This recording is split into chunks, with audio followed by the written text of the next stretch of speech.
Candi Sewu atau Manjusrigera adalah candi Buddha yang dibangun pada abad ke-8 Masehi, yang berjarak hanya 800 meter di sebelah utara Candi Prambanan. Candi Sewu merupakan kompleks candi Buddha terbesar kedua setelah Candi Borobudur di Jawa Tengah. Candi Sewu berusia lebih tua daripada Candi Borobudur dan Prambanan. Meskipun aslinya memiliki 249 candi, oleh masyarakat setempat, candi ini dinamakan Sewu yang berarti 1000 dalam bahasa Jawa. Penamaan Candi Sewu sendiri berdasarkan kisah legenda Loro Jonggrang.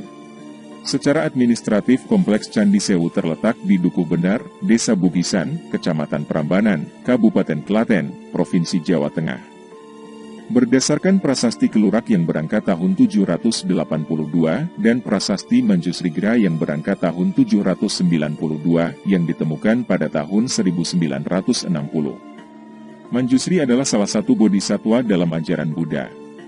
Candi Sewu diperkirakan dibangun pada abad ke-8 Masehi, pada akhir masa pemerintahan Rakai Panangkaran. Rakai Panangkaran sendiri diperkirakan bertahta pada tahun 746 sampai tahun 784, adalah raja yang termasyhur dari kerajaan Mataram kuno.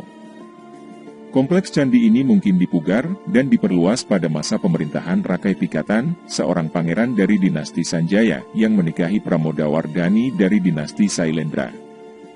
Setelah dinasti Sanjaya berkuasa, rakyatnya tetap menganut agama sebelumnya. Adanya Candi Sewu yang bercorak Buddha berdampingan dengan Candi Prambanan yang bercorak Hindu menunjukkan bahwa sejak zaman dahulu di Jawa, umat Hindu dan Buddha hidup secara harmonis dan adanya toleransi beragama.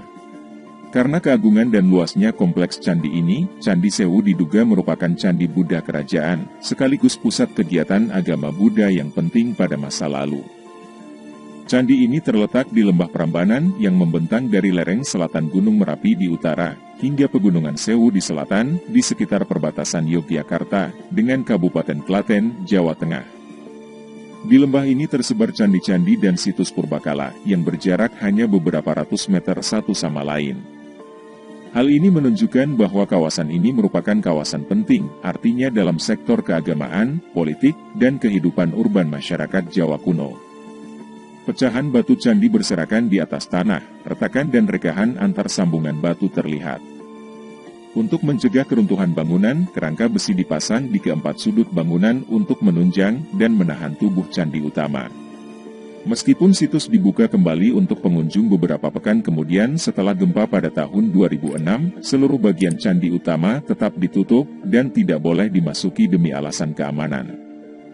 Kini setelah dipugar, perancah candi utama telah dilepas, dan pengunjung dapat memasuki ruangan dalam candi utama. Kompleks Candi Sewu adalah kumpulan candi Buddha terbesar di kawasan sekitar Prambanan. Dengan bentang ukuran lahan 185 meter utara sampai selatan, dan 165 meter timur sampai barat. Pintu masuk kompleks dapat ditemukan di 4 penjuru mata angin, tetapi mencermati susunan bangunannya, diketahui pintu utama terletak di sisi timur. Setiap pintu masuk Candi Sewu ini dikawal oleh sepasang arca dwarapala. Arca raksasa penjaga berukuran tinggi sekitar 2,3 meter ini dalam kondisi yang cukup baik, dan replikanya dapat ditemukan di Keraton Yogyakarta. Aslinya terdapat 249 bangunan candi di kompleks ini yang disusun membentuk mandala Wajradhatu, perwujudan alam semesta dalam kosmologi Buddha Mahayana. Selain satu candi utama yang terbesar, pada bentangan poros tengah, utara sampai selatan dan timur sampai barat, pada jarak 200 meter satu sama lain. Antara baris kedua dan ketiga candi perwara kecil terdapat 8 candi penjuru, dan candi-candi ini ukurannya terbesar kedua setelah candi utama. Aslinya di setiap penjuru mata angin terdapat masing-masing sepasang candi penjuru yang saling berhadapan, tetapi kini hanya candi penjuru kembar timur, dan satu candi penjuru utara yang masih utuh. Berdasarkan penelitian fondasi bangunan, diperkirakan hanya satu candi penjuru di utara, dan satu candi penjuru di selatan yang sempat dibangun, dan keduanya menghadap timur. Itu berarti mungkin memang candi penjuru utara sisi timur, dan penjuru selatan sisi timur memang tidak pernah dibangun untuk melengkapi rancangan awalnya. Candi Perwara yang berukuran lebih kecil, aslinya terdiri atas 240 buah dengan desain yang hampir serupa, dan tersusun atas 4 barisan yang konsentris. Dilihat dari bagian paling dalam, baris pertama terdiri atas 28 candi, dan baris kedua terdiri atas 44 candi, yang tersusun dengan interval jarak tertentu.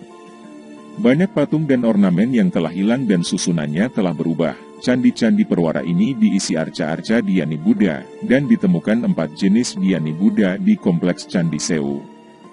Arca-arca Buddha yang dulu mengisi candi-candi ini mungkin serupa dengan arca Buddha di Borobudur. Candi utama memiliki denah poligon bersudut 20 derajat yang menyerupai silang yang berdiameter 29 meter, dan tinggi bangunan mencapai 30 meter. Pada setiap penjuru mata angin, terdapat struktur bangunan yang menjorok keluar. Masing-masing dengan tangga, dan ruangan tersendiri dan dimahkotai susunan stupa.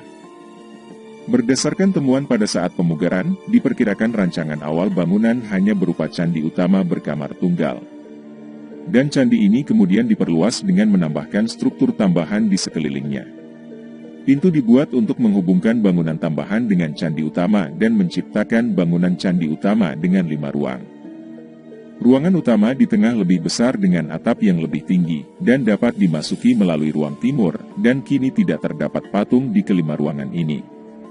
Akan tetapi berdasarkan adanya landasan atau singgasana batu berukir teratai di ruangan utama, diduga dahulu dalam ruangan ini terdapat arca Bodhisattva Manjusri, atau Buddha dari bahan perunggu yang tingginya mencapai 4 meter.